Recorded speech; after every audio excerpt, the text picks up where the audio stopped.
ទីក្រុងព្រៃវែងនាពេលបច្ចុប្បន្ននេះកំពុងតែបង្ហាញខ្លួននៅក្នុងរូបរាងថ្មីប្លែកគួរឲ្យទាក់ទាញនិងពោរពេញទៅដោយសក្តានុពលអ្វីដែលគួរឲ្យប្រែប្រួលគួរឲ្យកត់សម្គាល់បំផុតនោះគឺបណ្ដាញផ្លូវបេតុងដ៏ខ្វាត់ខ្វែងនិងមានសោភ័ណភាពស្អាតបាតដែលបាននឹងកំពុងកែប្រែមុខមាត់នៅទីរួមខេត្តមួយនេះឲ្យក្លាយទៅជាទីក្រុងដែលគួរឲ្យចង់រស់នៅនិងទស្សនា The Seafood ជាភោជនីយដ្ឋានឈានមុខគេនៅព្រៃវែងបច្ចុប្បន្ននេះផ្លូវស្ទើរតែគ្រប់ច្រកល្ហកនៅក្នុងទីរួមខេត្តព្រៃវែងត្រូវបានជំនួសដោយផ្លូវបេតុងអាមេយ៉ាងរឹងមាំនិងមានកម្រាស់ក្រាស់និងផ្ទៃរលោងស្អាតតែម្ដងគ្មានដីហុយគ្មានភក់ជ្រាំរាល់ពេលដែលមានភ្លៀងធ្លាក់ឬក៏រដូវប្រាំងយានជំនិះអាចធ្វើដំណើរបានយ៉ាងរលូនដោយមិនបារម្ភពីរឿងដីហុយខ្វាត់ខ្វែងឬក៏ផ្លូវល្បាប់ភក់ដូចមុនឡើយបងប្អូនដែលធ្លាប់នៅពីមុនហ្នឹងប្រកាសជាដឹងហើយថាផ្លូវគឺវាមិនស្រួលដូចឥឡូវនេះទេហើយការរៀបចំគំនូរចរាចរណ៍និងភ្លើងបំភ្លឺផ្លូវហើយសូមបញ្ជាក់ជូនបងប្អូនផ្លូវនេះគឺផ្លូវនៅមុខវត្តក្តីកណ្ដាលគឺទៅតែចាក់បេតុងហើយថ្មី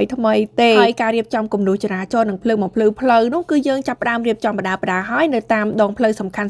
ត្រូវបានគូវាសគំនូសចរាចរណ៍យ៉ាងច្បាស់លាស់ព្រមទាំងមានការបំពាក់បង្គោលភ្លើង LED បំភ្លឺផ្លូវយ៉ាងប្រណិតដែលធ្វើឲ្យទីរួមខេត្តព្រៃវែងមានសម្រស់កាន់តែស្អាតនិងមានភាពរស់រវើកនៅពេលរាត្រីនៅពេលដែលមានផ្លូវស្អាតវាក៏បានទាក់ទាញភ្ញៀវទេសចរឲ្យមកលេងកម្សាន្តកាន់តែច្រើនជាពិសេសការមកលេងលំហែកាយនៅតំបន់មាត់ទន្លេឬក៏សួនច្បារសាធារណៈផ្លូវបេតុងធំទូលាយលាយឡំជាមួយនឹងការដាំឈើលម្អតាមដងផ្លូវការបង្កើតបានជាបរិយាកាសដ៏ត្រជាក់ភ្នែកជានិមិត្តរូបនៃទីក្រុងបៃតងសមិទ្ធផលផ្លូវបេតុងដ៏ប្រណិតខ្វាត់ខ្វែងទូទាំងទីរួមខេត្តព្រៃវែងនាពេលនេះគឺមិនអាចកាត់ផ្ដាច់បានពីចក្ខុវិស័យដ៏វែងឆ្ងាយការដឹកនាំប្រកបដោយគតិបណ្ឌិតនិងការយកចិត្តទុកដាក់ខ្ពស់របស់ឯកឧត្តមអភិបាលខេត្តព្រមទាំងថ្នាក់ដឹកនាំខេត្តព្រៃវែងគ្រប់លំដាប់ថ្នាក់ឡើយការលះបង់កម្លាំងកាយចិត្តការបដិញ្ញាចិត្តយ៉ាងមុតមាំរបស់ថ្នាក់ដឹកនាំបាននឹងកំពុងប្រែក្លាយទឹកដីខេត្តព្រៃវែងឲ្យកាន់តែមានមុខមាត់ថ្មីស្រស់ស្អាតស៊ីវិល័យនិងនាំមកនូវស្នាមញញឹមព្រមទាំងភាពសុខក្សេមក្សាន្តពិតៗជូនទៅដល់បងប្អូនប្រជាពលរដ្ឋទូទាំងខេត្ត